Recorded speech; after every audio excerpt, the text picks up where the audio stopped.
Class is now in session. I'm Professor Hockey, and today we're discussing Game 22 of the regular season between the Sharks and the Golden Knights, in which the Sharks have lost 4-0. So now the Sharks' first three-game losing streak of the season, and it's been kind of a very weird past few games. The Sharks played 2 games against the Colorado Avalanche and 2 games now against the Golden Knights. And then that first game against the Avalanche, they trailed 2-0, but then managed to make a huge comeback to win that game 6-2. But in the second game against the Avalanche, they got shut out 4-0.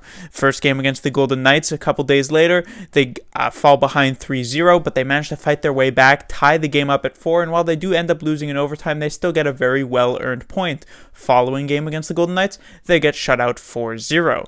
So it seems the strategy maybe isn't so much falling behind early, which is kind of strange because earlier on in the season, the Sharks were known for starting off quite well. The first 20 minutes would go very well for the Sharks, but they'd completely fall off the rails as the game would go forward. And yet now it seems as though the Sharks are having difficult starts to the game and are sort of tasked in the second and third period to try to make the comeback. Neither of those ways of playing are necessarily all that great. The Sharks would love to try and get to a full consistent 60 minutes, which we really haven't seen much of from the Sharks this season. So this one starts off, the only goal scored in the first period is from the Golden Knights side. That would be Mark Stone to make it 1-0 after 20 minutes. In the second period, many were looking for that Sharks comeback, but it would not end up happening here tonight. The Golden Knights would add 2 more goals, both of them coming from Alex Tuch to make it 3-0 after 40 minutes. And in the third period, the only goal scored would be Riley Smith to make it 4-0 Knights, and that would be our final score. First thing to talk about would be Devin Dubnik. Certainly no surprise that he ends up getting the start here tonight. Technically has him playing in back-to-back games, though I guess he didn't have to play about 23 or so minutes of the previous game against the Golden Knights. And while, of course, giving up 4 goals is not really all that great and will not look that great on the stat sheet, I don't think Dubnik had necessarily a too bad of a game. Goals 1 and 3 for the Golden Knights, he basically had 0 chance on. That would be Stone's goal and Tuch's second. On Tuch's first goal, as well as Riley Smith, both of those players ended up picking the high glove corner on Dubnik, which does seem to be a bit of a weakness of his. But then you can also say way too much room was given to both of these players to actually be able to, take aim on their shot both of these times. So it's kind of difficult to blame Dubnik all too much, and so it wouldn't necessarily surprise me to see him back between the pipes on Monday against the St. Louis Blues. However, then again, it also wouldn't surprise me too much to see Jones in net, considering how Dubnik's last outing against the St. Louis Blues went. So again, as I said in the previous video, whichever of these goaltenders is in for the Sharks is probably not necessarily going to give them that great of a performance, unless the Sharks maybe get a bit lucky. Next, I'll be talking about 2, I guess you could say, newcomers to the Sharks lineup. Both of these players had played 1 game prior to this back-to-back against the Golden Knights, but let me just mention him here. First one being Curtis Gabriel. He played 1 game prior, was pretty much invisible in that one. Here tonight, I thought he was at least, he made a couple of okay plays that made me say, hey, look at that, Curtis Gabriel is actually in this hockey game. But realistically, he seems to remind me a lot of, San Jose Sharks fan favorite, of course, Michael Haley, who was with the Sharks organization sort of on and off for a few years. Gabriel, I would say, is slightly more skilled maybe than Michael Haley was, but he seems to be mostly here to be a physical, sort of intimidating presence on the San Jose Sharks. And it's certainly no coincidence that these past couple of games were against the Golden Knights, and the only other game Curtis Gabriel played this season also happened to be the only other game the Sharks played against the Golden Knights this season. So it seems as though Gabriel is more so here to try and maybe get a bit into it with Ryan Reeves, I guess you could say, considering they had the fight in the previous game, and so something that making it so that that's something that Evander Kane, who is usually the one getting into it with Reeves, making it so he doesn't really have to do that, considering trading Evander Kane for the San Jose Sharks for Ryan Reeves into the penalty box on let's say coincidental minors of 2 minutes, or even like a 5-minute major for fighting, or 10-minute misconduct, or anything like that, is always a net negative trade for the Sharks, because Kane is just significantly better than Ryan Reeves at actually playing hockey. And then the other player, Joel Shellman, he was very good for the San Jose, very good is maybe pushing it, but he was pretty solid for the San Jose Sharks as a fourth line center in the previous season, 19-20.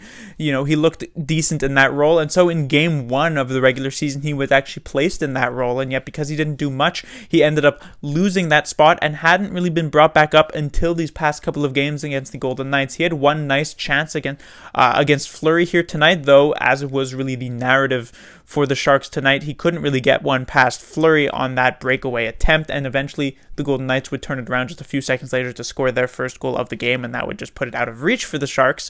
However, at least it was a decent performance from Shellman. Having said that, neither of these players, once Hertl and or Meier get back into the lineup, Meier being injured tonight for this game, I doubt either of these players are actually going to be managing to hold their spot in the lineup. Neither of them really made that big of a case for that to happen. Next, I'll be talking about John Leonard. There aren't too many players on the San Jose Sharks to say too much positive about, but I do want to mention John Leonard, who has been significantly better in my eyes in these past few games for the San Jose Sharks. At the start of the season, there was a decent amount of hype around John Leonard.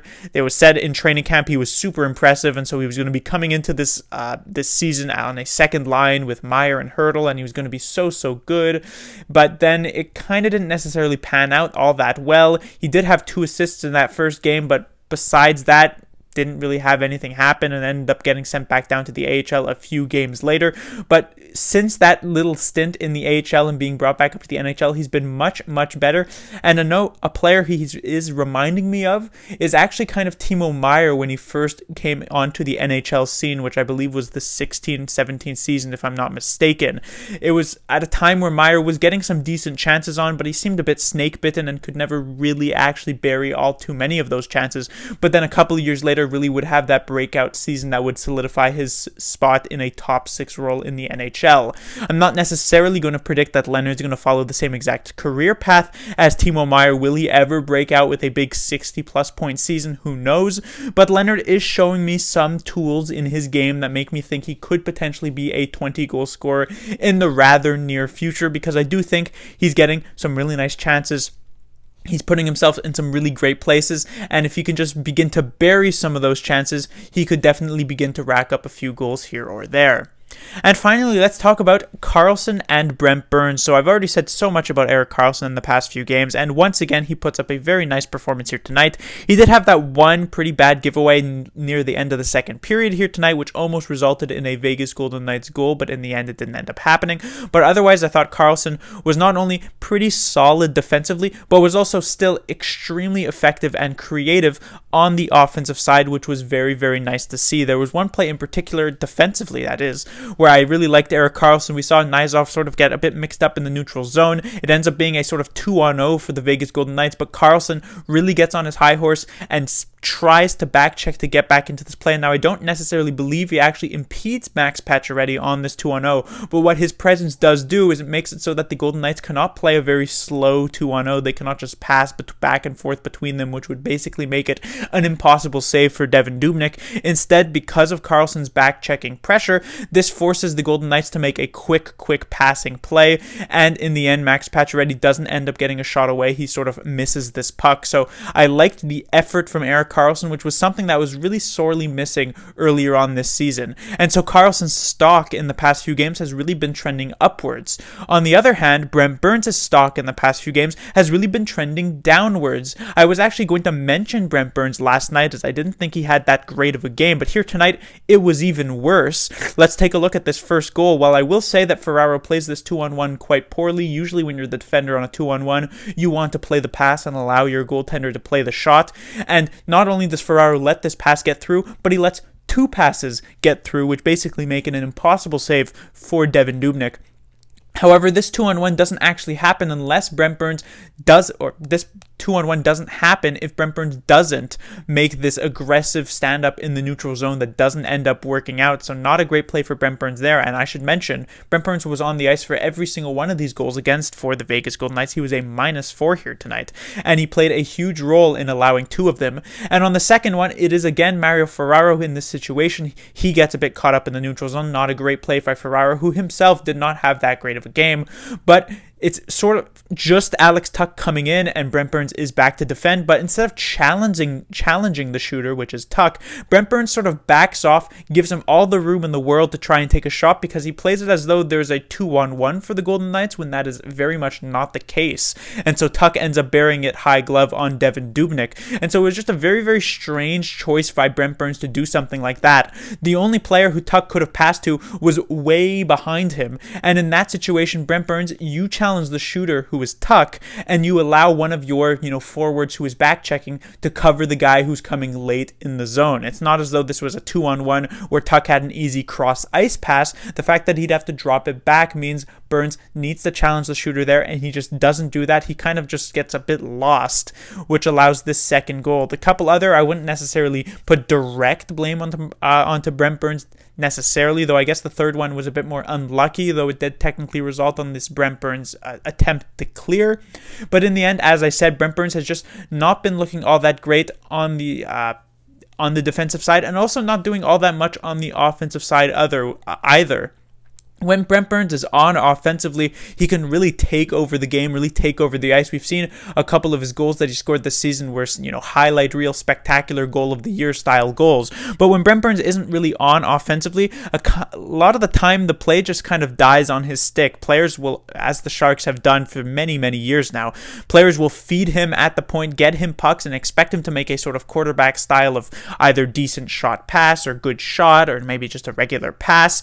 But a lot of the times in these past few games, Brent Burns has sort of just been taking kind of like not so great shots that would end up just getting blocked and kind of ending the play right then and there. So I'm hoping to see Brent Burns do a lot better. It's kind of weird that we can't seem to have both Erik Carlson and Brent Burns playing well at the same time. But that would do it for this review. The Sharks will be back in action on Monday. They'll take on the St. Louis Blues. Their last game against the St. Louis Blues was pretty eventful, and the Sharks ended up unfortunately losing that one 7-6. So we'll see if they can get back in the win column and end this losing streak, or if they'll take a fourth in a row. Class dismissed.